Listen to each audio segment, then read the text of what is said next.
السلام عليكم ورحمة الله وبركاته.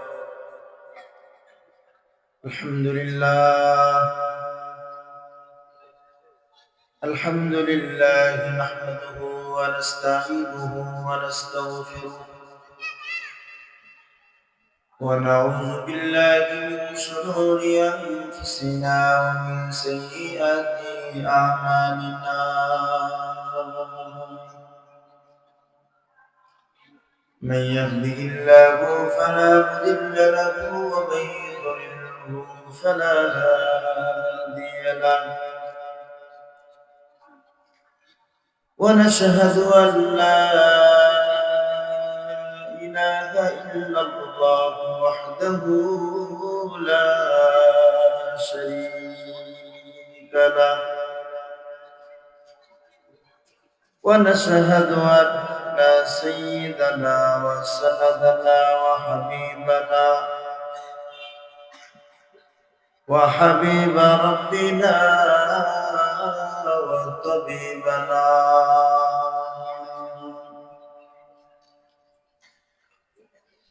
وطبيب قلوبنا ومولانا محمدا عبده ورسوله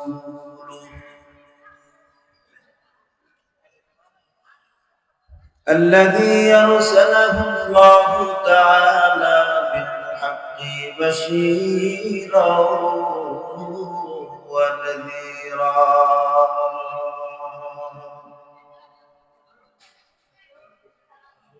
وداعيا إلى الله بإذنه وسراجا وقمرا منيرا.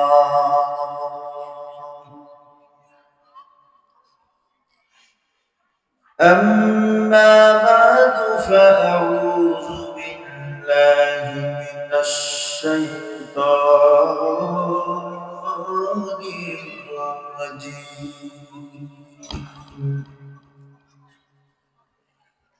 بسم الله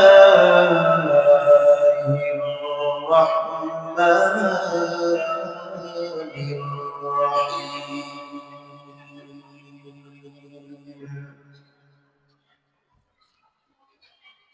إنا نحن نزلنا الذكر وإنا له لحافظون.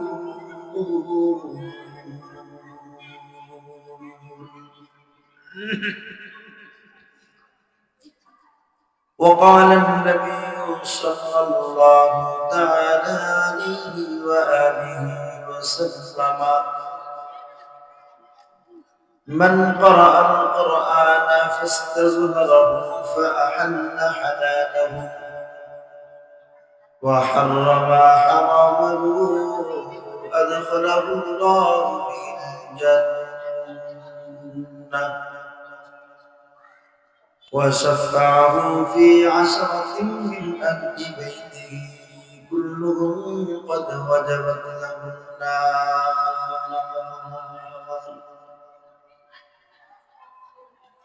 أو كما قال النبي عليه الصلاة والسلام.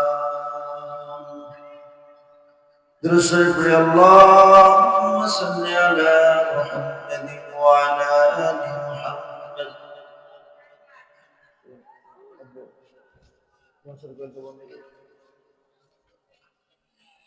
اللهم صل على محمد وعلى آل محمد كما صليت على إبراهيم وعلى آل إبراهيم إنك حميد مجيد. اللهم بارك على محمد وعلى آل محمد كما باركت على إبراهيم وعلى آل إبراهيم إنك حميد مجيد لا إله إلا الله من قتاله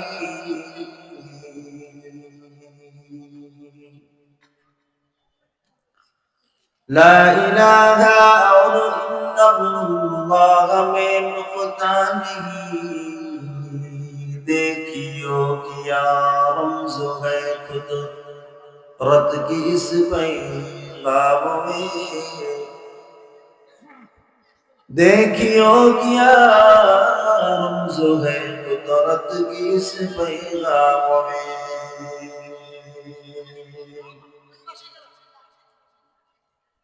अब इज़ाफ़ा गैर मुमकिन रब्बे काबा की कसम अब इज़ाफ़ा गैर मुमकिन रब्बे काबा की कसम एक नुक़्ता की भी गुंजाइश नहीं इस काम में एक नुक़्ता की भी गुंजाइश नहीं इस्लाम में ला इलाहा इल्लल्लाह चले इल्लल्लाह ला इलाहा इल्लल्लाह ला इलाहा इल्लल्लाह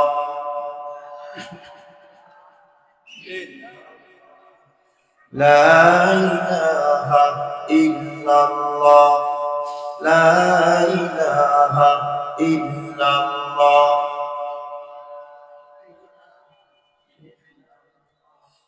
لا إله إلا الله محمد رسول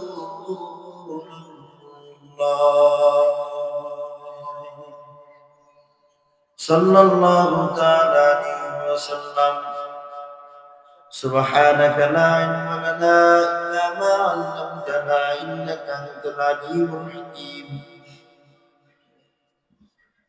سبحان الله وبحمده سبحان الله العظيم لا إله إلا الله الحليم الكريم سبحان الله رب العرش العظيم ربي زدني علما ربي يسر ولا تعسر وتمم علينا بالخير رب اشرح لي صدري ويسر لي امري واحلل عقدة من لساني يفقهوا قولي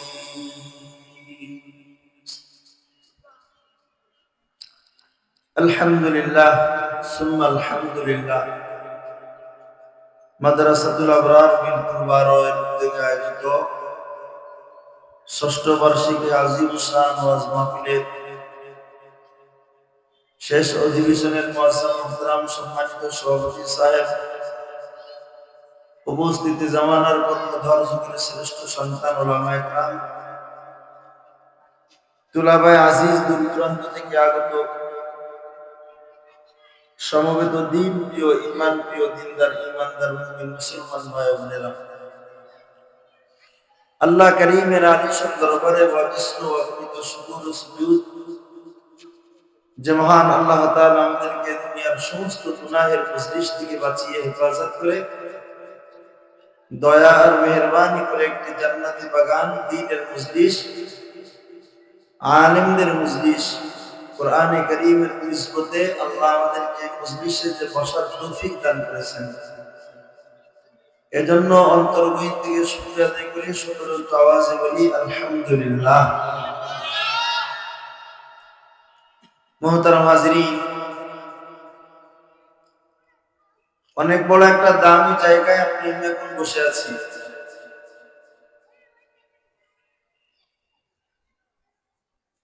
এই দামি জায়গায় সকলেই বসতে পারে না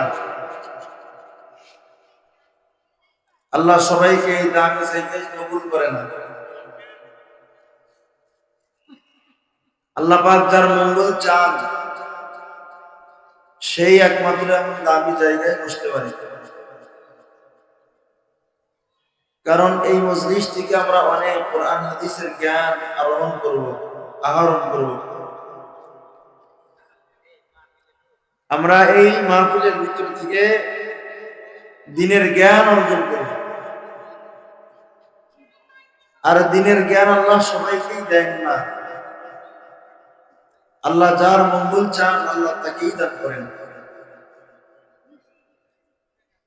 এখানে যারা বসছি আমরা নিঃসন্দেহে আপনার আমার নাম নিয়ে আল্লাহ তাআলা এখন ফেরেশতাদের সাথে আলোচনা করতেছেন। নারাজ হয়েছেন মনে হয়? হ্যাঁ, আলহামদুলিল্লাহ বললেন না যে?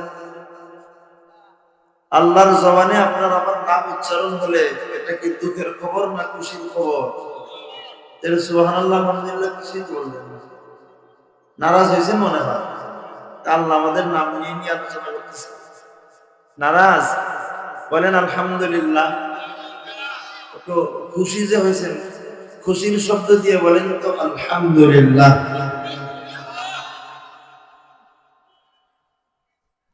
এই মজলিস বড় দামি মজলিস। কারণ এই মজলিস যারা পরিচালনা করে সেই মানুষগুলো বড় দামি মানুষ। মজলিসওয়ালা যেমন দামি, মজলিসটারও তত দাম। মজলিসটার যত দাম, যারা ওই মজলিসের ভিতরে বসবে তাদেরও দাম আমার মালিকের কাছে তত বেশি। মজলিসের পরিচালক অনুযায়ী মজলিসের দাম হয়। কি বলেন আপনারা? প্রধানমন্ত্রীর আলোচনা সভা আর গ্রামের মেম্বার সাহেবের আলোচনা সভার মান কি একরকম হয়? তারতম্য হয় না?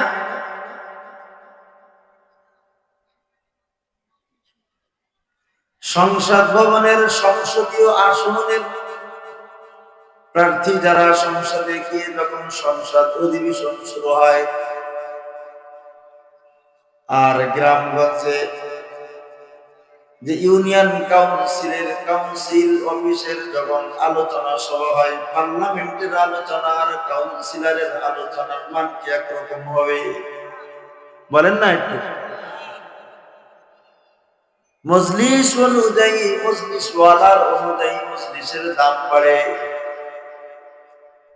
মজলিসওয়ালা যত দামি, মজলিসটারও তত দাম।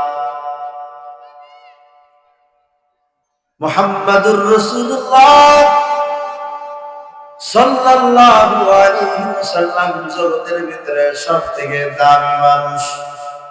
কি বলেন আপনারা? নবীর থেকে এত দামি মানুষ আর জগতে কেউ আসবে নাকি? নবীর থেকে এত সম্মান বলা আর কোন মানব পৃথিবীতে জন্মগ্রহণ আগেও করে নাই, ভবিষ্যতেও আর কেউ করবে না। ঠিক না?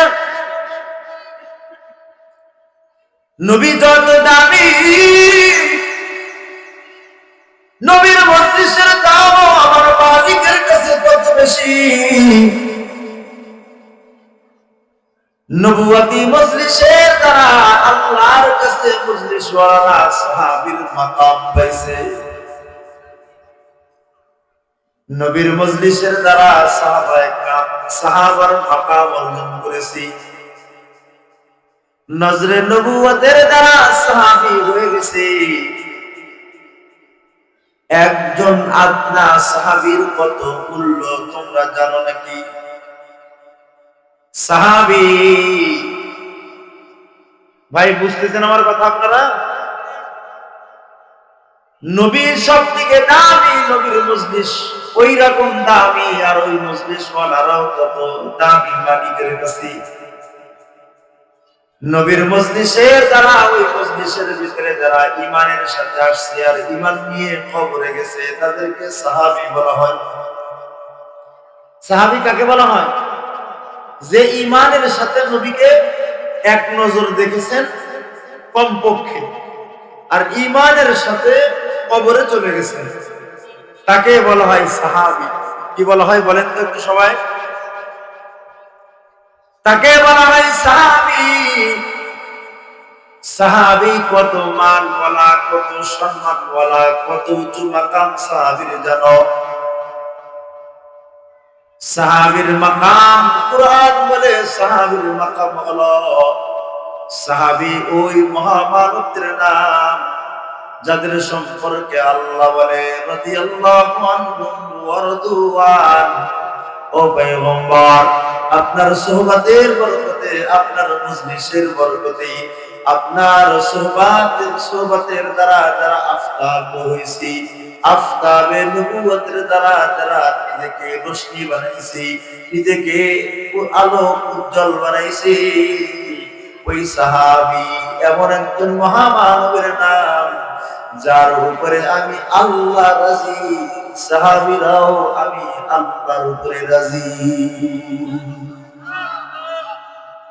রাদিয়াল্লাহু আনহু ওয়া রাদওয়ান। এই আয়াত নাযিল হয়েছে সাহাবা সম্পর্কে। সাহাবা কত দাবি জানো? আব্দুল কাদের জিলানীকে একজন জিজ্ঞাসা করছে, ও বড় পীর, ও মহিউদ্দিন আব্দুল কাদের জিলানী, আপনি দামি না পয়গম্বরের সাহাবায়ে কেরাম দামি? আব্দুল কাদের জিলানী বলেন, ইয়া কার সাথে কিসের তুলনা করো? এই কার সাথে কিসের তুলনা করো?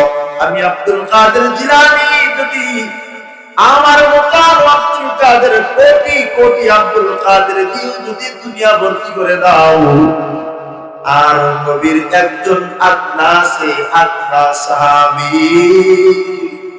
সাহাবীদের মধ্যে যার মাকাম সব থেকে নিচে, যে মর্যাদার দিক থেকে সাহাবীদের ভিতরে সব থেকে কম মর্যাদাওয়ালা সাহাবী, ওই সাহাবীর সাথে তুলনা তো দূরের কথা।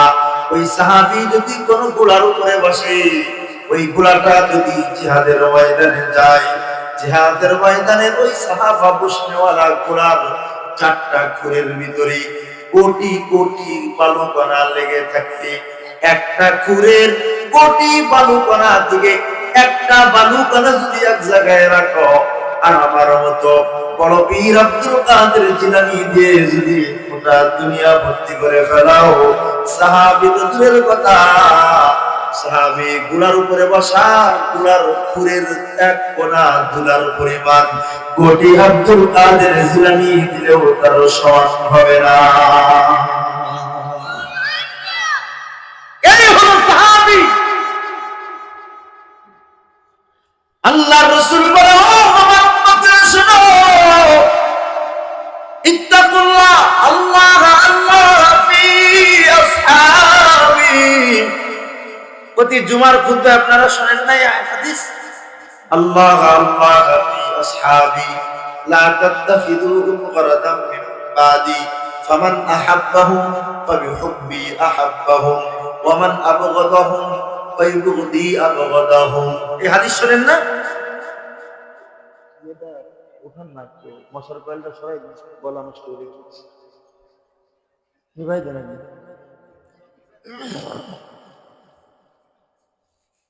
নিবান একবারে নিভাই।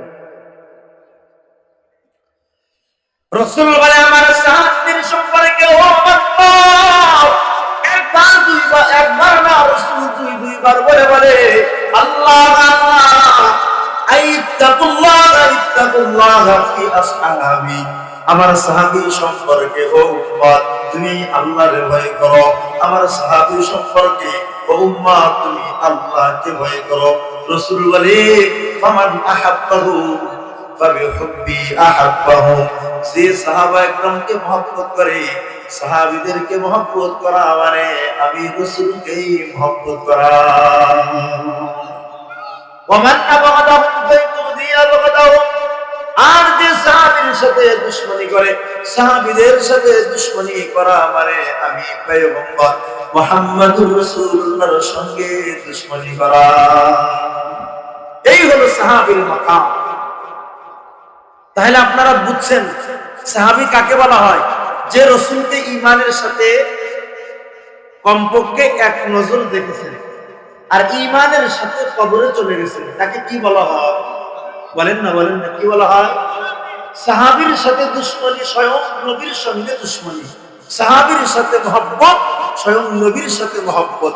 আল্লাহ বলে যে সাহাবী হলো ওই মহামানব যাদের উপরে আমি আল্লাহ রাদিয়াল্লাহু আনহুম, আমি আল্লাহ রাজি হয়ে গেছি, ওয়া রাদু আনহু, তারাও আমি আল্লাহর উপরে রাজি হয়ে গেছি।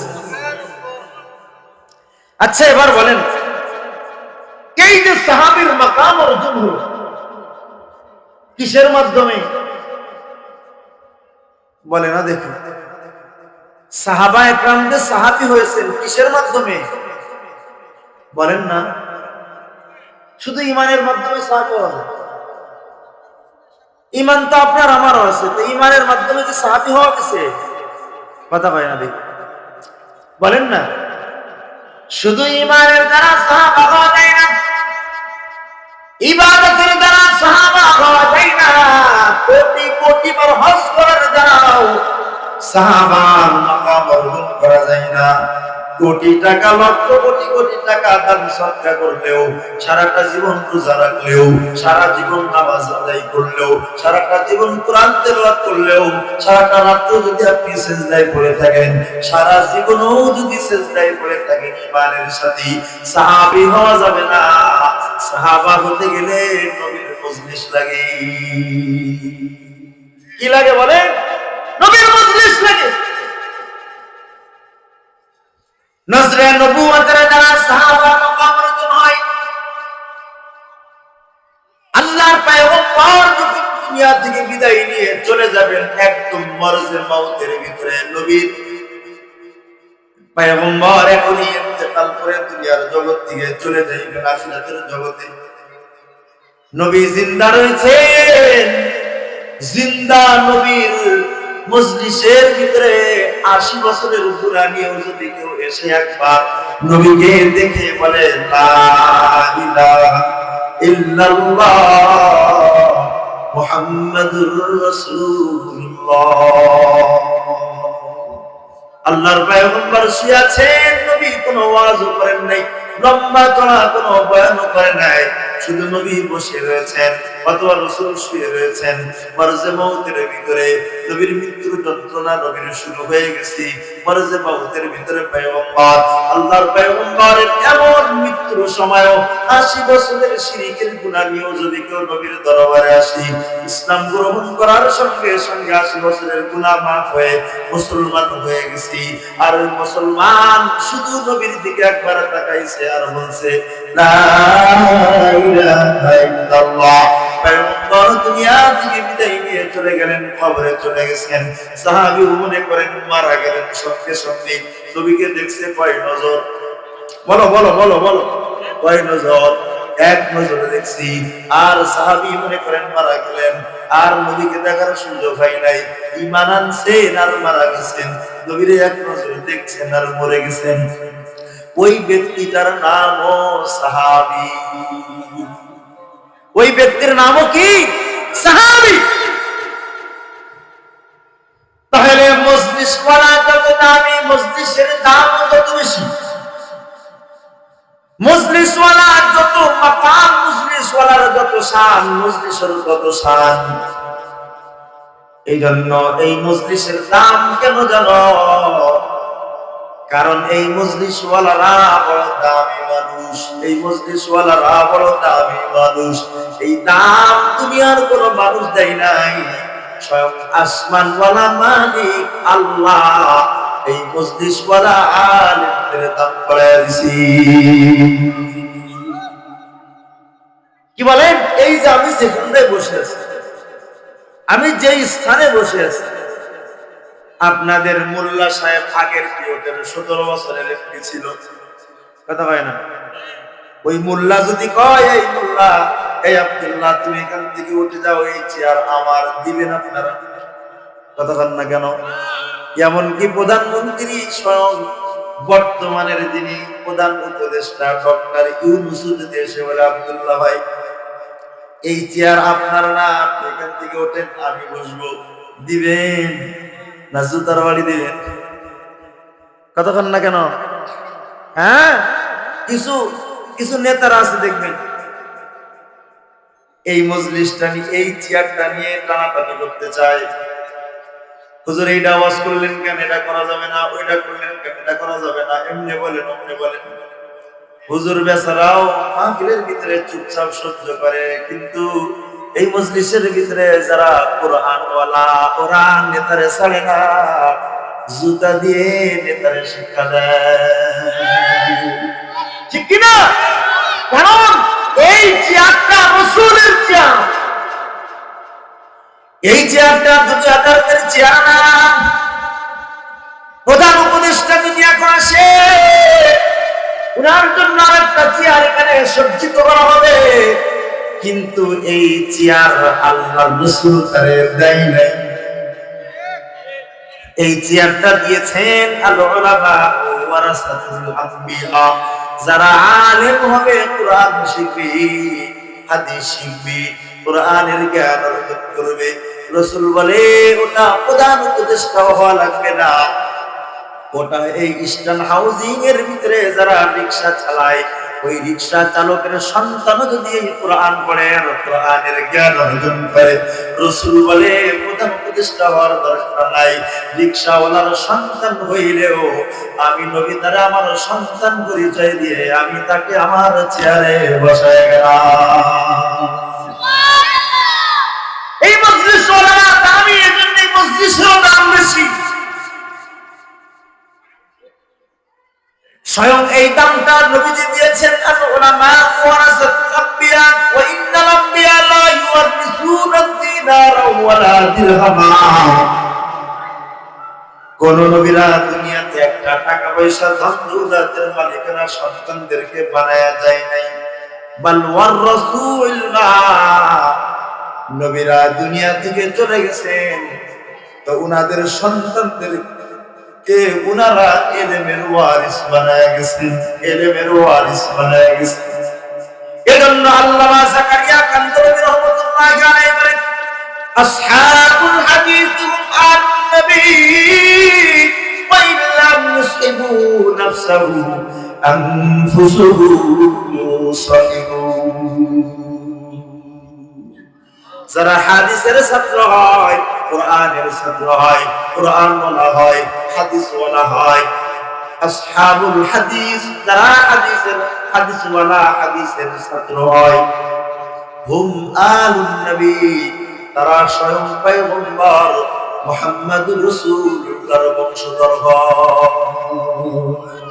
ওরা রাসূলের সন্তান হয়। রাসূল বলেন মুহাম্মদুর রাসূলুল্লাহ বলে শুধু আমার সন্তান না, আল উলামা ওয়ারাসাতুল আম্বিয়া, এই দুনিয়াতে আল্লাহ আমার মতো যতজনকে নবুয়ত দান করেছেন, যত রাসূল দুনিয়াতে আসছে, যত নবী দুনিয়াতে আসছে, এই জামানার আলেম যদি কেউ হয়, নবী বলে সে শুধু আমি মুহাম্মদের সন্তান না, সে 1,24,000 নবী আর রাসূলদের সন্তান হয়।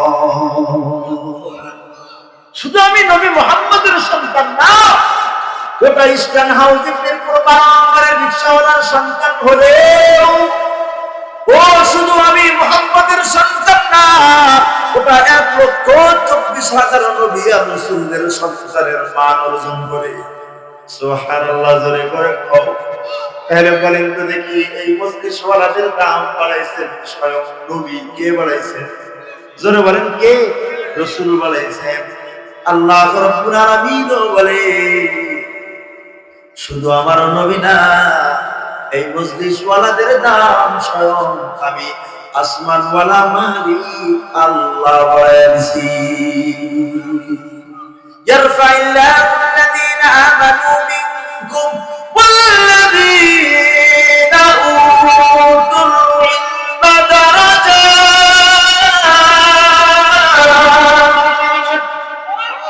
দুনিয়ার ভিতরে যারা ঈমানওয়ালা তারা মালিকের কাছে দাবি, আর সব ঈমানদারের মধ্যে যারা আলেম হয়, ঈমানের সাথে যারা ইলম অর্জন করে, আল্লাহ রাব্বুল আলামিন বলে যারা ঈমানের সাথে ইলমের গুণ অর্জন করলো, আমি আল্লাহ তাদেরকেও বহু গুণ মান বাড়ায় দিছি। কিসের ইলম? এদিকে আমার দিকে তাকায় বলেন, কিসের ইলম অর্জন করলে আল্লাহ মান বাড়ায়? আমার দিকে তাকায় বলেন, কিসের ইলম? জোরে বলেন। এই কোরআনটা নাযিল করেছেন কে? আল্লাহ নিজেই বলেন সূরা হিজরের 9 নম্বর আয়াত, ইন্না নাহনু নাযালনা যিকরা, আমি এই জিকির তথা কোরআন নাযিল করছি, ওয়া ইন্না লাহু লাহাফিজুন, আর আমি আল্লাহ স্বয়ং এই কোরআনকে হেফাজত করব।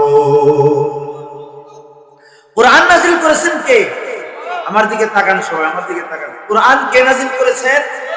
তানজিলুম মির রাব্বিল আলামিন, সমস্ত জগতের প্রতিপালক যে আল্লাহ, ওই আল্লাহর পক্ষ থেকে কোরআন আসছে। ওই আল্লাহ নিজেই বলেন আলিফ লাম রা কিতাব, এই কিতাব আনজালনাহু ইলাইক, রাসূল আমি আল্লাহ আপনার কাছে নাযিল করেছি, লিতুখরিজান নাস মিনাজ যুলুমাতি ইলান নূর, জীবিত অন্ধকারের মধ্য থেকে আপনি মানব মণ্ডলীকে যেন আলোর পথ, জান্নাতের পথ দেখাইতে পারেন। এজন্য আমি আল্লাহ এই কোরআনকে আপনার কাছে নাযিল করছি। তাইলে এই তিনটা আয়াত দিয়ে বুঝালাম কোরআন নাযিল করেছেন কে? জোরে কোন? আর হেফাজতের জিম্মাদারি নিয়েছেন কে? আল্লাহ নাযিল করেছেন, আল্লাহ কোরআন হেফাজতের জিম্মাদারি নিয়েছেন। আল্লাহ সরাসরি কয় ওয়া ইন্না লাহু, এই কোরআনকে আমি আল্লাহ লাহাফিজুন, এটা আমি হেফাজত করব। মুফাসসিরিন ইকরাম বলে এই কোরআনকে যেভাবে আল্লাহ হেফাজত করবে, যারা কোরআনের ইলম অর্জন করবে, জ্ঞান অর্জন করবে, আল্লাহ শুধু কোরআনকে হেফাজত করবে না, যারা কোরআনওয়ালা আলেম হবে, হাদিসওয়ালা আলেম হবে, ওই আলেমদেরকেও আল্লাহ কোরআনের মতো হেফাজত করবে। সুবহানাল্লাহ, জোরে করে বল। কোরআন হেফাজত করবেন কে? কোরআন নাযিল করেছেন কে? এ আপনাদের সরাসরি কথা শুনুন, কোরআন যে আল্লাহ নাযিল করেছেন, ওই আল্লাহ যেহেতু হেফাজত করতে চাইছেন, কোরআন নাযিল হওয়ার জামানা থেকে নিয়ে কিয়ামত পর্যন্ত সোজা কথা হলো কোরআন পরিবর্তন তো দূরের কথা, 114টা সূরা কোরআনের ভিতরে আছে, সবথেকে নিম্নমানের ছোট্ট সূরাটাও কেউ পরিবর্তন করতে পারবে না। শুধু সূরা না, একটা সূরার ভিতরে বহু আয়াত থাকে, একটা আয়াত কালিমাও কেউ পরিবর্তন করতে পারবে না। একটা আয়াতের ভিতরে বহু শব্দ থাকে, কয়েকটা শব্দ দিয়ে একটা আয়াত হয়, বহু শব্দের ভিতরে থেকেও একটা শব্দ যদি কেউ পরিবর্তন করতে চায়, বলেন পারবে? আর বুঝে জোরে জোরে কইবেন, শব্দ পরিবর্তন কেউ করতে পারবে কোরআনের? কেন হেফাজত করতে চাইছেন? এই শুধু শব্দ না, কয়েকটা অক্ষর দিয়ে একটা শব্দ হয়, একটা শব্দ তো দূরের কথা, কোরআনের একটা অক্ষরও কেউ পরিবর্তন করতে পারবে না। একটা অক্ষরের ভিতরে কয়েকটা নুক্তা থাকে, কোন অক্ষরের নিচে নুক্তা থাকে একটা, কোনটার থেকে দুইটা, কোনটার উপরে থাকে দুইটা তিনটা নুক্তা থাকে, কোন অক্ষরের উপরে জবর থাকে, জের থাকে, পেশ থাকে, সাকিন থাকে, তানবিন থাকে, দুই জবর দুই জের দুই পেশ থাকে, এক জবর এক জের এক পেশ থাকে। ওরে আব্বাজান বুঝে থাকলে বলো তো দেখি, কোরআন বিদ্বেষী যত বড় জালেম আর অত্যাচারী হোক না কেন, আল্লাহর কসম তোমরাও একটু জবাব দিয়ে বলো তো দেখি, একটা জের জবর সাকিন নুক্তাও কোন জালেম পরিবর্তন করার ক্ষমতা রাখে নাকি? এমনকি জালেম দরকার নাই, কাবার ইমামও যদি চেষ্টা করে কোরআন পরিবর্তন করতে পারবে? দেখবেন মাঝে মাঝে হেরেম শরীফের, কাবা শরীফের তারাবির তেলাওয়াত আসে, মোবাইলে দেখা যায় কাবার ইমামরা নামাজ পড়ায়, নামাজের ভিতরে তেলাওয়াত করে, তো যদি কোন একটা অক্ষরের ভিতরে ভুল হয়, যদি কোন একটা জের জবরের ভিতরে ভুল হয়, কাবার ইমাম সম্মানিত মানুষ, পৃথিবীর সব থেকে দামি মানুষ, সম্মানী মানুষ কাবার ইমাম, এই সম্মানের খাতিরে পিছনে যে ইমাম গুলা দাঁড়ায় থাকে ছেড়ে দেয় না, লোকমা লাগায় দেয়, দেয় না দেয় না?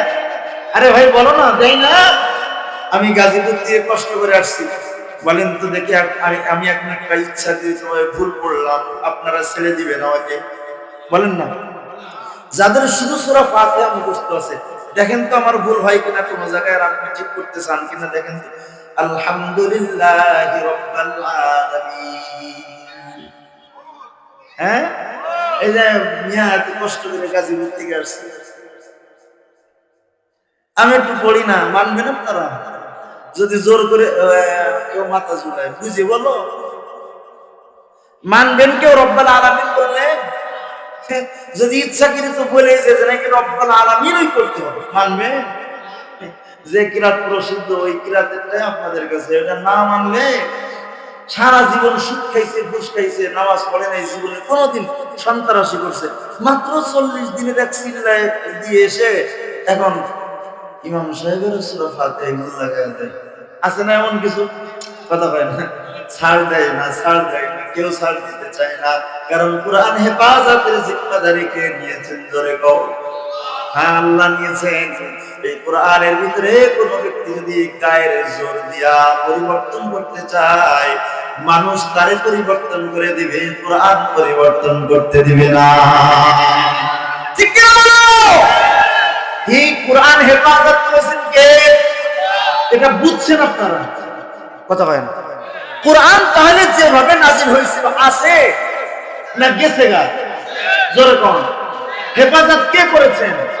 মাঝখানে কয় বছর গেছে? 1446 চলে, তাও হিজরি সন থেকে ধরা। এর আগে মক্কার আরো কিছু বছর আছে, হিজরি সন থেকে ধরা, মক্কার আরো 13 বছর আছে না?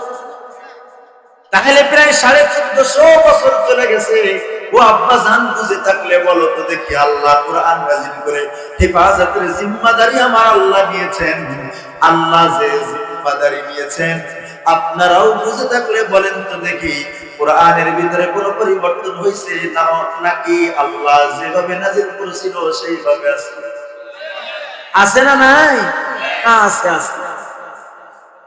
এই কোরআন দুই জিনিসের নাম। এদিকে, এই কোরআন কয় জিনিসের নাম বলে না?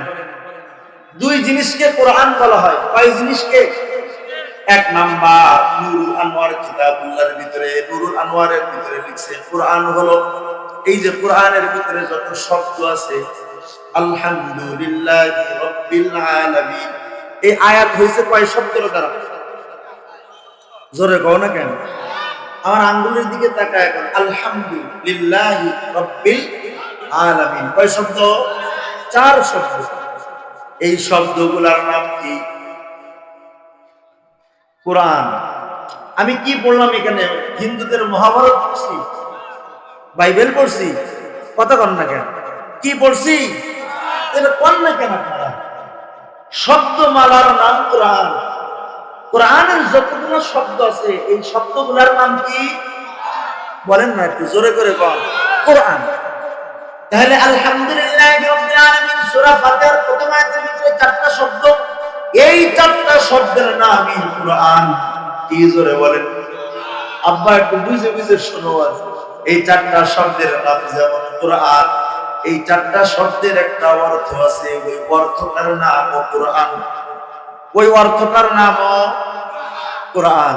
আলহামদু, সমস্ত প্রশংসা, লিল্লাহি, ওই আল্লাহর জন্য, রব্বিল আলামিন, যিনি সমস্ত জগতের প্রতিপালক, লালন পালন করনেওয়ালা, সমস্ত জগতের প্রতিপালক যে আল্লাহ, ওই আল্লাহর জন্য সমস্ত প্রশংসা।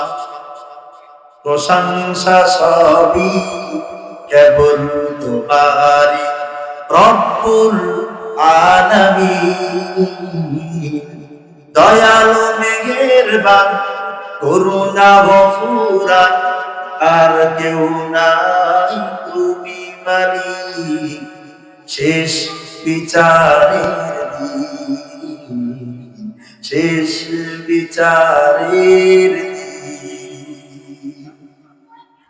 এই যে সমস্ত প্রশংসা সমস্ত জগতের প্রতিপালক আল্লাহর জন্য এই যে একটা অর্থ বললাম, এই অর্থটার নামও কি?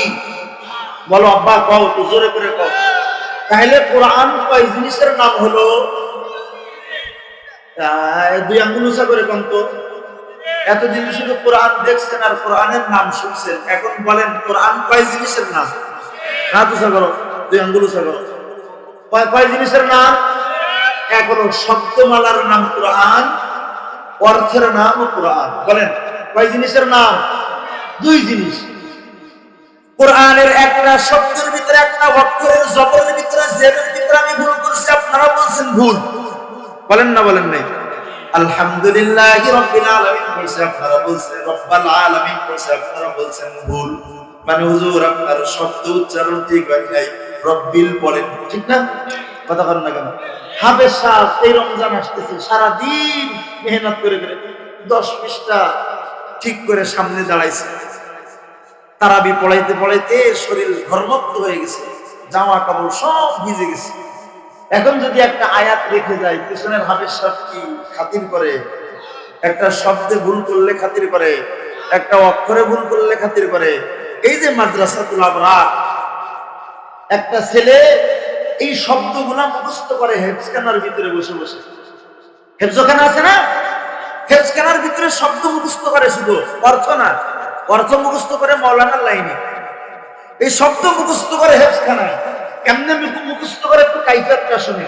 বিকাল 3টা থেকে 4টা পর্যন্ত 1 পৃষ্ঠা নতুন সবকের নাজেরা দেখে, শুধু পড়তেই থাকে, নজরানা ঠিক করে, কোন শব্দ একটু দ্রুত চালু করে। মাগরিবের পর থেকে মেন মুখস্থ শুরু হয়, মাগরিবের পর থেকে শুরু করে ঈশা পর্যন্ত মুখস্থ করে। এরপরে এই ছাত্রটা ভোর রাত 4টা 4:30টার সময় উঠে ঠান্ডা পানি দিয়ে উযু করে তাহাজ্জুদের 2 রাকাত 4 রাকাত নামাজ পড়ে এরপর আবার ওই সবকটাই পড়তে থাকে। কোন ছাত্রর 5 মিনিটও হয়, কোন ছাত্রর 1 ঘন্টাও লাগে। 1 ঘন্টা পরে যদি 5 লাইনও মুখস্থ হয়, ওই 5 লাইন নতুন সবক নিয়ে উস্তাদের সামনে গিয়ে বসে বসে শোনায়। যদি একটা জেরের ভিতরেও ভুল হয়, উস্তাদ খাতির করে না, সাথে সাথে পেটের বাড়ি দিয়ে পিঠ ফুলাইয়া ফেলায়। কোরআনের শব্দমালা হেফাজত যে হাফেজ কোরআন দোয়া করে, ওই হাফেজ কোরআনের সাথে উস্তাদ কোনো খাতির দেয় না। তার মানে কোরআন হেফাজত করতে চাইছেন আল্লাহ, যে হাফেজ কোরআন, কোরআন হেফাজত করলো, শব্দমালাগুলো মুখস্থ করলো। ওই হাফেজ কোরআন যদি কোনো একটা শব্দের ভিতরেও ভুল করে, দুনিয়ার কোনো উস্তাদ থেকে শুরু করে মুসাল্লি পর্যন্ত কেউ তার ছাড় দেয় না।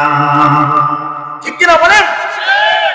মুহতারাম হাজিরিন, খুব ভালো করে বোঝেন, এই হাফেজ কোরআন যারা কোরআন হেফাজত করেছে, এদিকে তাকান। এখানে এই যে আপনাদের একটা বাউন্ডারি করা হয়েছে, এই বাউন্ডারিটা লক করে দেন চতুর্পাশ থেকে।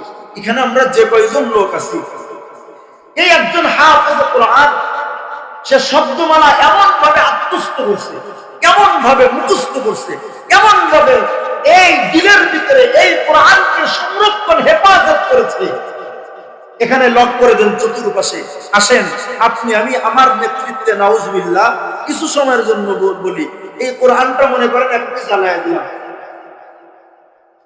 এই কোরআনটা এখানে থাকবে না, চতুর্দিকে লক, কোনো জায়গা থেকে কিছু ঢুকানোর কোনো রাস্তা নেই। কিন্তু এই হাফেজ কোরআন, ওই হাফেজ কোরআনকে ওখানে দাঁড় করায় দেন, আর আমার মতো একজন বাংলা সূরা রাইটারকে লিখতে বসায় দেন।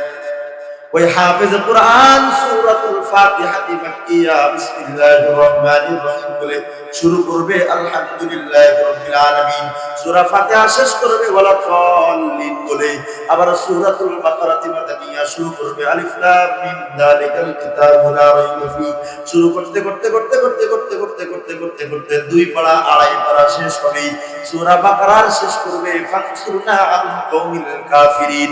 আমিও লিখতে লাগলাম, ও পড়লো আর আমি লিখলাম, ও পড়লো আর আমি লিখলাম, লিখতে সূরাতুন নাস মাক্কিয়া পড়ে কুল আউযু বিরাব্বিন নাস পড়ে মিনাল জিন্নাতি ওয়ান নাস পড়বে আর আমি লিখবো।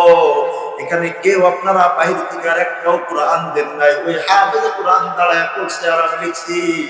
বলো তো দেখি, এই কোরআন খুললে যেমন কোরআনের ভিতরে শব্দগুলা পাওয়া যায়, যদি আমার 3 বছরও লিখতে লাগে তারপরে আমার একটা কোরআন পাওয়া যাবে না? যাবে না? যাবে না? যাবে। কারণ কোরআনের হাফেজ শব্দগুলা মুখস্থ করছে। কোন একটা জবরের ভিতরে ভুল পাইবা না, আসরের ভিতরে ভুল পাইবা না। যেভাবে এখানে এখন আছে, হাফেজে কোরআনকে দাঁড় করায় দাও, হাফেজে কোরআন ঠিক এখানে যেভাবে আছে ওইভাবে হুবহু পড়ে তোমাকে কোরআন বলে দিবি।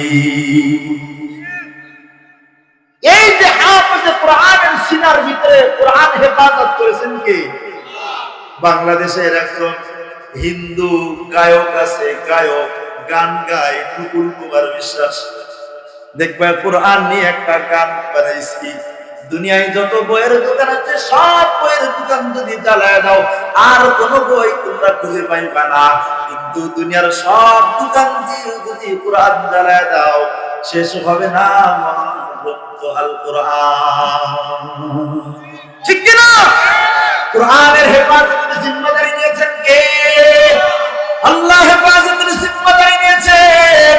কিয়ামতের আগেও যখন জামানা বড় ভয়াবহ জামানা হবে, মানুষ নামাজ রোজা হজ যাকাত কিছু জানবে না, তখনও কোরআন হেফাজত করবেন কি? আল্লাহ হেফাজত করবে, আল্লাহ হেফাজত করবে। বুঝেন বাংলাদেশের একটা মহাপণ্ডিত, মূর্খ পণ্ডিত বাউল সরকার, আবুল সরকার কিছুদিন আগে সূরাতুন নাসের অপব্যাখ্যা করছিল না? কুল আউযু বিরাব্বিন নাস মালিকিন নাস ইলাহিন নাস। সূরা নাসের ভিতরে এত নাস কেন? আল্লাহ নাস্তে কইছে। নাউজুবিল্লাহ কইলেন কেন? এত কোরআনের ব্যাখ্যা করছে। ব্যাখ্যা হইছে না অপব্যাখ্যা হইছে? কথা বলেন না কেন? আর শব্দের অপব্যাখ্যা করছে নাকি অর্থের অপব্যাখ্যা করছে? কথা কও না কেন? এই যে অর্থের অপব্যাখ্যা করছে, আপনারা কেউ মানছেন? বুঝে বলেন আমার কথাগুলো। তাহলে কোরআন যে শব্দের নামও যেমন কোরআন, অর্থের নামও কথা কও অর্থের নামও এই কোরআন। শব্দ মানা মুখস্থ করে একজন হাফেজ কোরআন 7 দিনেও মুখস্থ করতে পারে, 3 মাসেও মুখস্থ করতে পারে, 1 মাসেও মুখস্থ হয়, 3 মাসেও মুখস্থ হয়, 1 বছর লাগে, কারোর 1.5 বছর লাগে, 2 বছর লাগে, কারোর 3 বছর। কথা বলেন না কেন? এই শব্দ মুখস্থ করে 7 দিনেও হাফেজ হওয়া যায়। ইমামে আযম আবু হানিফার দরবারে একজন ছাত্র আসছে, নাম হলো গালিবান ইমাম আবু ইউসুফ। ইমাম আবু হানিফার দরবারে আসছে, হুজুর আপনি আমার ছাত্র বানান। ইমামে আযম আবু হানিফা কয়, আমার দরবারের ছাত্র যদি হতে চাও, আমার দরবারের ছাত্র হওয়ার জন্য শর্ত হলো কোরআনের শব্দমালা মুখস্থ করে হাফেজে কোরআন হওয়া লাগবে। তুমি কি হাফেজে কোরআন নাকি? ইমাম আবু ইউসুফ বলে, হুজুর আমি তো হাফেজে কোরআন না। ইমাম আবু হানিফা বলে, তারে ও ইউসুফ তোমার ছাত্র বানানো যাবে না, আগে কোরআনের হেফজ করে আসো, তারপর আমার দরবারের ছাত্র হইবা। ইমামে আবু ইউসুফ চলে গেছেন, গুনে মাত্র 7 দিন পর আবার ইমাম আযম আবু হানিফার দরবারে আবু ইউসুফ হাজির হয়ে গেছে। ইমামে আযম আবু হানিফা ডাক দিয়ে বলে, তুমি না ইউসুফ, তুমি না 7 দিন আগে আমার কাছে আসছিলা, জি হুজুর আসছিলাম, আজ কেন আসছো? কই হুজুর আজ আপনার দরবারে আমি আসছি, আপনার দরবারের ছাত্র হব। ইমামে আযম আবু হানিফা একটা দমক দিয়ে কয়, তোমারে না শর্ত দিছিলাম আল্লাহর কোরআনের শব্দমালা মুখস্থ করে হাফেজ হতে হবে, হাফেজ না হলে তুমি আমার দরবারের ছাত্র হতে পারবা না, আমার দরবারের শর্ত। ইমামে আবু ইউসুফ বলে, হুজুর এই জন্য তো আমি আপনার দরবারে 7 দিন পরে আসছি, আপনি আমাকে শর্ত দিছিলেন কোরআনের হাফেজ হওয়া ছাড়া আমার দরবারে আসা যাবে না। আপনার দরজার দিকে যাওয়ার পর 7 দিন আল্লাহর কোরআন পড়ছি। আল্লাহর মেহেরবানিতে 7 দিনে গোটা কোরআনের হিফজ সম্পূর্ণ করে আমি আপনার দরবারে হাফেজ হয়ে গেছি। 7 দিনেও কোরআনের শব্দ মুখস্থ করা যায়, কিন্তু কোরআনের অর্থ জানতে গেলে 7 দিনে হয় না। কোরআনের অর্থ জানতে গেলে শব্দমালার জ্ঞান থাকা লাগে, বাক্যের জ্ঞান থাকা লাগে, অক্ষরের জ্ঞান থাকা লাগে। একটা বার বহু অর্থ আছে, একটা ওয়াও তার বহু অর্থ আছে, একটা লাম তার বহু অর্থ আছে, একটা সুম্মা তার বহু অর্থ আছে। এমন এমন শব্দ, অক্ষরের জ্ঞানও লাগে, শব্দের জ্ঞানও লাগে। আমাদের এই মাদ্রাসাগুলোর ভিতরে একটা বছরের ভিতরে শুধু শব্দের জ্ঞান শেখানো হয়, একটা বছরের ভিতরে শুধু বাক্যের জ্ঞান শেখানো হয়, একটা বছরেই না। আবার এই শব্দ থেকে কতগুলা শব্দ হতে পারে, এই শব্দের জ্ঞান কয়েক বছর শেখানো হয়, বাক্যের জ্ঞান কয়েক বছর শেখানো হয়। ধাপে ধাপে ধাপে ধাপে ধাপে ধাপে শিখাইতে শিখাইতে কোরআনের অর্থের ভিতরে আসি। তারপরে শুধু শাব্দিক তাফসীরের ভিতরে আসে, তাফসীরে জালালাইন। তারপরে আরেকটু ব্যাখ্যা বিশ্লেষণের ভিতরে আসে, তাফসীরে বাইজাবের ভিতরে। তারপরে আবার হাদিসের জ্ঞান দেওয়া লাগে, তারপরে আবার দাওরার ভিতরে কোরআনের জ্ঞান দেওয়া লাগে। বাজান বুখারী শরীফের ভিতরে কোরআনের তাফসীরের একটা পাঠের অধ্যায় রয়েছে, তাফসীরুল কোরআনের অধ্যায় রয়েছে। এভাবে পড়ে পড়ে পড়ে পড়ে পড়ে পড়ে 30 পারা কোরআনের অর্থের জ্ঞান 7 দিনে শেখানো যায় না। কমপক্ষে আমাদের কওমি মাদ্রাসায় 12টা বছরে অর্থের জ্ঞান শিক্ষা অর্জন করাই। শব্দমালার নাম যেমন কোরআন, অর্থমালার নাম যেমন কোরআন। আমার এই পুরা আলোচনা যদি আপনারা বুঝে থাকেন, তাহলে এখন একটা জবাব দেন, শব্দগুলা কোনটা পরিবর্তন হয়েছে? অর্থের ভিতরে কোন পরিবর্তন হয়েছে? হেফাজত কে করেছেন? এই কোরআনটাকে যেভাবে আল্লাহ হেফাজত করবেন, বুঝতেছেন কথা? রাসূল বলেন, ওয়ালা ইসরা আলা কিতাবিল্লাহি আযজা ওয়া জাল্লা ফি লাইলাতিন হাত্তা লা ইয়াবকা ফিল আরদি মিনহু আয়া। এই জমিনের উপরে একটা ভয়ঙ্কর জামান আসবে, ইয়াদরুসুল ইসলামু কামা ইয়াদরুসুল ওয়াশফাউ। কাপড়ের ভিতরে কারুকার্য পুরাতন হয়ে গেলে কারুকার্য যেমন চেনা যায় না, ইসলামও একটা সময় পুরাতন হতে হতে এমন পুরাতন হবে, হাত্তা লা ইউদরা মা সিয়ামুন ওয়ালা সালাতুন ওয়ালা নুসুকুন ওয়ালা সাদাকা। মানুষ রোজা কে দিলে জানবে না, নামাজ জানবে না, কুরবানি করা জানবে না, দান সদকা যাকাত সম্পর্কে মানুষের কোনো জ্ঞান থাকবে না। যেমন একটা ভয়ঙ্কর জামানা পৃথিবীর ভিতরে আসবে কিয়ামতের আগে। রাসূল বলেন, ওই ভয়ঙ্কর জামানায় এই কোরআনের হেফাজতের জিম্মাদারি আমার আল্লাহ ছেড়ে দিবে না। ওয়ালা ইসরা আলা কিতাবিল্লাহি আযজা ওয়া জাল্লা ফি লাইলাতিন। এই দুনিয়ার ভিতরে একটা রাত আল্লাহ কায়েম করবে, যে রাতটা শুধু কোরআনের জন্য হবে। জিবরাইল আবার আসমান থেকে জমিনে আসবেন, জমিনে এসে পৃথিবীর ভিতরে যত এমন মুসহাফ, এগুলোকে মুসহাফ বলা হয়, এইরকম কিতাব বাইন্ডিং করা কোরআন থাকবে, কিন্তু পরের দিন সকাল বেলায় হাত্তা লা ইয়াবকা ফিল আরদি মিনহু আয়া, এই কোরআন মানুষ খুলবে। এখন যেমন শব্দমালাগুলো আপনারা দেখতেছেন, ওই রাতের পরে কোরআনের ভিতরে আর একটা শব্দ থাকবে না। সুনানে দারিমির 223-24 নম্বর পৃষ্ঠার ভিতরে আব্দুল্লাহ ইবনে মাসউদ রাদিয়াল্লাহু আনহু থেকে রওয়ায়াত আসছে। আব্দুল্লাহ ইবনে মাসউদ বলেন, ওই রাতের পর পৃথিবীর ভিতরে যারা শব্দমালা মুখস্থ করে নেওয়ালা হাফেজে কোরআন ছিল, ওই রাতের পর পৃথিবীর সব মানুষের অন্তর থেকে কোরআনটাকে আল্লাহ ভুলাইয়া দিবে। মানে আল্লাহ কোরআন হেফাজত করে আমার নিয়ে চলে যাবে। এই ভাই মোবাইলটা রাখ, এখানে বসে মোবাইল দেখাচ্ছ। যেমন এক ভয়ঙ্কর জামানায় আল্লাহ কোরআনের শব্দগুলোকে ছেড়ে দিবে না। হেফাজত কে করবে? কার মাধ্যমে? জিবরাইলের মাধ্যমে আবার কোরআন উঠায় নিয়ে চলে যাবে, কোরআন থাকবে না। আব্বা বুঝে থাকলে এখন বলেন, শব্দের নাম কোরআন, অর্থের নাম কোরআন। ওই ভয়ঙ্কর জামানায় কোরআনকে হেফাজত করবে। মুফাসসিরিন ইকরাম বলে, ঠিক যারা কোরআন ওয়ালা আলেম হবে, তালেবে ইলম হবে, কোরআনটাকে আল্লাহ যেভাবে হেফাজত করছে, এই জমিনের ভিতরেও যারা কোরআন ওয়ালা হবে, কোরআন ওয়ালাদেরকেও আল্লাহ সেভাবে কোরআনের মতো হেফাজত করবে। যত রকমের ষড়যন্ত্র আলেমদের বিরুদ্ধে করুক না কেন, আলেমদের উপরে রব্বে কায়নাত আল্লাহ রাব্বুল আলামিনের একটা হেফাজতের চাদর আছে। গোটা পৃথিবীর সমস্ত ষড়যন্ত্র যদি আলেমকে কলঙ্কিত করতে চায়, আল্লাহর হেফাজতের চাদরের কারণে আলেমদেরকে কেউ কলঙ্কিত করতে পারে না। এক জালেমা ছিল, চলে গেছেন। উলামা ইকরামকে সব আমার গাজীপুরের কাশিমপুরে কারাগারে ঢুকেছিল। নায়িকা, গায়ক, নষ্টা ভ্রষ্টা সব সংসাদী আর কোরআন ওয়ালাদেরকে ঢুকাইছিল মামার বাড়ি। একজন আলেমকে কলঙ্কিত করার জন্য গোটা রাষ্ট্রযন্ত্র তার বিরুদ্ধে চাপায়া দিছিল। শুধু তাই না, এমনকি তার বিবিটাকেও তার বিপক্ষে দাঁড় করায় ধর্ষণ মামলা পর্যন্ত করাইছিল। কথা বল না কেন?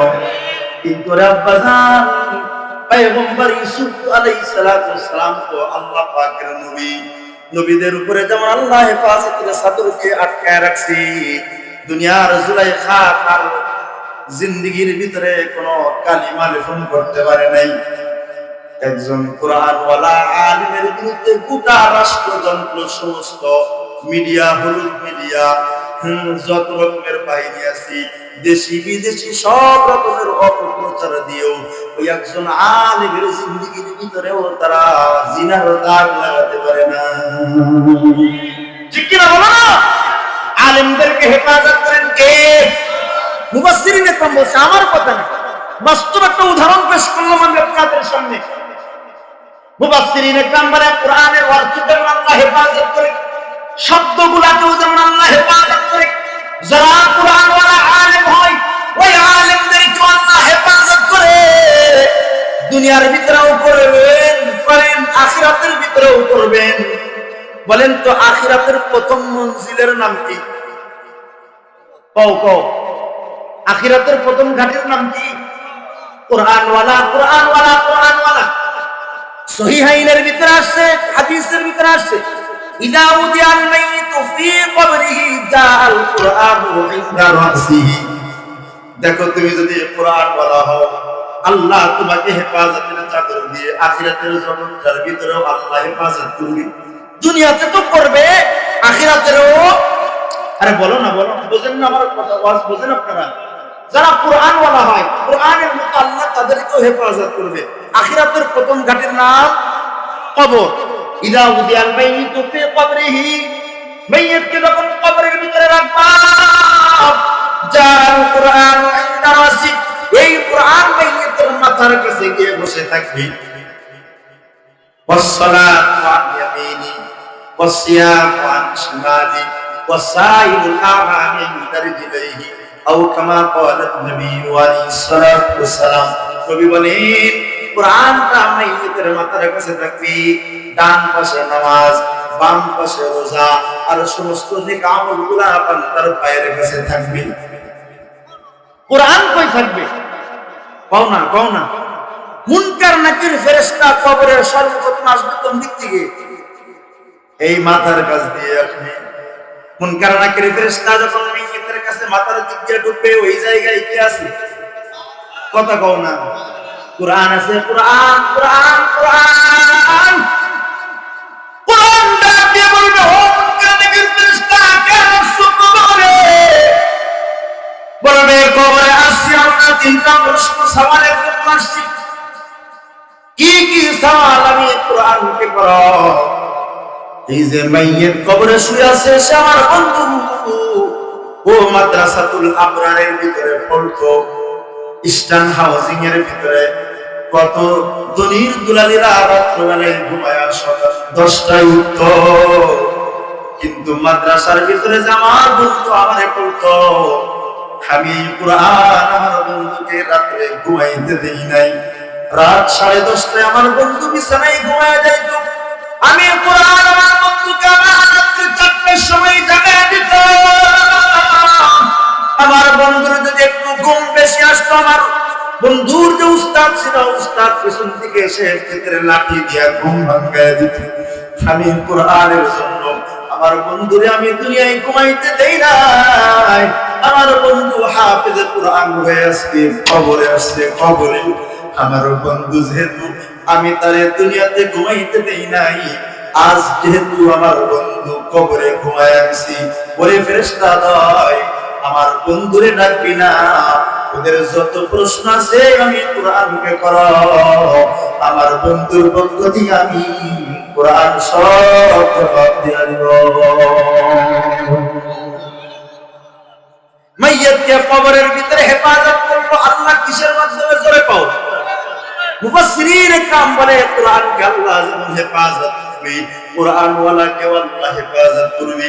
শুধু শরীর না, না না, শরীর না, শরীর না, এই যে হাফেজে কোরআন আছে, ও যখন কিয়ামতের ময়দানে দাঁড়ায়া যাবে, আল্লাহ রাসূল বলে তাকায় শোনো, আল্লাহ বলবে ইয়া হাফিজাল কোরআন, ও কোরআন হিফজ করনে ওয়ালা হাফিজ সাহেব, ইকরা পড়ো, ওয়ারতাকি, আর তোমার মর্যাদার আসনে আসীন হও, ওয়ারাতিল কামা কুনতা তুরাতিলু ফিদ দুনিয়া, আমার সামনে কোরআনকে তেলাওয়াত করো, তারতিলের সাথে পড়তে থাকো, যেভাবে তুমি মাদ্রাসাতুল আবরারের ভিতরে কোরআন তারতিলের সঙ্গে পড়তা, আজ আখিরাতের ময়দানে আমি রব আল্লাহর সামনে দাঁড়ায়া বলবে কোরআন পড়তে থাকো। ফাইন্না মানজিলাতাকা ইনদা আখির আয়াতিন তাকরাউহা, এই কোরআনের শেষ আয়াত যেখানে তুমি শেষ করবা, ওই জায়গা পর্যন্ত আমি আল্লাহ তোমার মর্যাদার আসীন দান করব। ওরে আব্বাই হাদিস যদি বুঝে থাকেন এবার বলেন তো দেখি, হাফেজে কোরআন আল্লাহ বলবে দুনিয়াতে যেমনি তার তিলের সাথে পড়তিস, আজও সেভাবে তার তিলের সাথে পড়। তাহলে কি দুনিয়ার কোরআন পড়া ভুলে গেছে নাকি? জোরে কন না কেন? তাহলে তার শরীর নাকি শুধু তার জেহেন শক্তিও আল্লাহ হেফাজত করছে না করে নাই?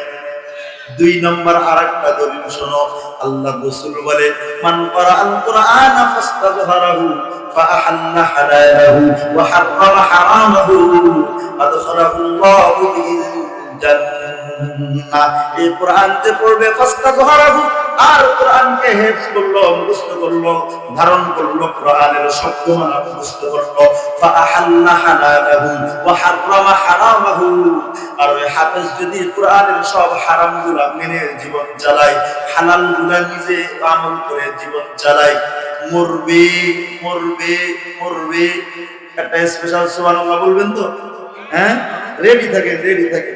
মরবে হাফেজে কোরআন, আদখালাহুল্লাহু বিল জান্নাহ।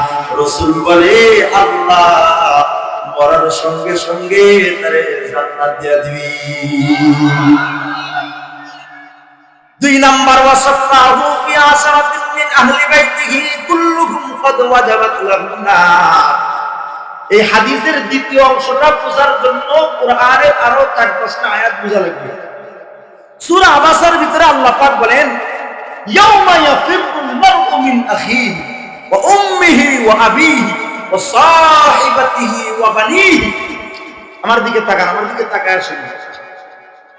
কিয়ামতের বিভীষিকাময় দৃশ্যের কারণে আল্লাহ পাক বলেন ইয়াউমা ইয়াফিরুল মারউ মিন আখিহি। আমার দিকে তাকান তো, 2 হাত সবাই। আমি শেষ জায়গায় আসছি, শেষ জায়গায়।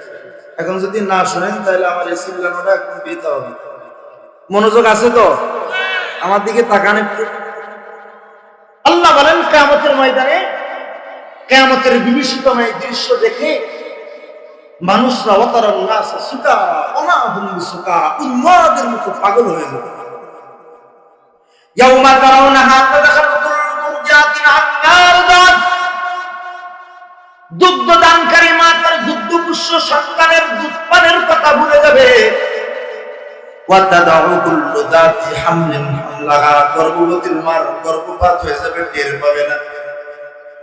আল্লাহর রাসূল আল্লাহকে আল্লাহ তার রাসূলকে বলে ওয়া তারান্নাস সুকারা, ও রাসূল আপনি তাকায় দেখবেন মানুষ পাগলের মতো উন্মাদ হয়ে গেছে। ওই সময় যদি কোনো ভাই ভাইয়ের কাছে যাইতে একটা নেকির অভাব, একটা নেকি দাও, আল্লাহ নিজে বলেন ইয়াউমা ইয়াফিরুল মারউ মিন আখিহি, ভাই ভাইয়ের দিকে দৌড়ায়া পালায়া যাবে। ওয়া উম্মিহি ওয়া আবিহি, সন্তান বাবার দিকে দৌড়ায় পালায়া যাবে, মার দিকে দৌড়ায় পালায়া যাবে। ওয়া সাহিবাতিহি ওয়া বানিহি, স্বামী তার স্ত্রী দিকে দৌড়ায় পালায়া যাবে, সন্তানের দিকে দৌড়ায় পালায়া যাবে। স্বামী তার স্ত্রীরে বলবে, কে আমার স্ত্রী, এক বিয়ে করেছিলাম কিনা সেটাই তো মনে পড়ে না। লিকুল্লি ইমরিইন মিনহুম ইয়াউমা ইদিন শাআনুন ইউগনি, সবাই নিজেকে নিয়ে ব্যস্ত হয়ে যাবে, কারোর কথা মনে থাকবে না, মনে থাকবে না রে বাবা, কেউ কারোর কথা স্মরণে আসবে না, সবাই সবাইকেই ভুলে যাবে, কেউ কারোর কথা মনে রাখতে পারবে না। কিন্তু যে হাফেজে কোরআন হইছে, কি হইছে জোরে কও, বলো বলো বলো। হাফেজে কোরআন শব্দমালা মুখস্থ করেছিল, হালালকে হারাম হালাল মেনে, হারামকে হারাম মেনে জীবন চালাইছিল। আল্লাহ তারে কোন জায়গায় আসন দিছে? জান্নাত। আদখালাহুল্লাহু বিহিল জান্নাহ, আল্লাহ তারে হাফেজ হওয়ার কারণে জান্নাত দান করেছেন। রাসূল এই হাদিসের দ্বিতীয় অংশে বলে ওয়াশাফাহু ফি আশারাতিন মিন আহলি বাইতিহি, তার পরিবারস্থ 10 জন ব্যক্তিকে আল্লাহ অনুমতি দিবেন সুপারিশ করার জন্য। কুল্লুহুম ক্বাদ ওয়াজাবাত লাহুম নার, যাদের গুনার কারণে তাদের জন্য জাহান্নাম ওয়াজিব হয়ে গেছে। ওদের গুন্ডামি আর মাস্তানির কারণে জাহান্নাম ওয়াজিব হয়ে গেছে, ওদের গুনাহের কারণে জাহান্নাম ওয়াজিব হয়ে গেছে। এই একজন মাদ্রাসাতুল আবরারের হাফেজ কোরআন দাঁড়ায় যাবে ওই জাহান্নামের দরজায়। বুঝতেছেন আমার কথা, বুঝতেছেন? একজন হাফেজ কোরআন জাহান্নামের দরজায় দাঁড়ায় যাবে, জাহান্নামের দরজায় দাঁড়ায়া একজন হাফেজ কোরআন ডাক দিবে, এদিকে এদিকে, ভুলবে না। সুবহানাল্লাহ, কয় না দেখি। শরীর নষ্ট হয় নাই, এমনকি ব্রেন নষ্ট হয় নাই, স্মৃতি নষ্ট হয় নাই। সবাই বাপ মাকে ভুলে যাবে, সন্তান বাবা মা ভুলে যাবে, বাবা মা সন্তান ভুলে যাবে, ভাই ভাইকে ভুলে যাবে, বন্ধু বন্ধুকে ভুলে যাবে, কিন্তু হাফেজে কোরআন বাবাকে ভুলবে না। জাহান্নামের দরজায় দাঁড়ায় হাফেজে কোরআন বলবে, এই তুমি না আমার আব্বা, আমি মাদ্রাসাতুল আবরারের ভিতরে পড়তাম, তুমি স্টান হাউজিনের ভিতরে রিকশা চালায়া আমার বাড়ির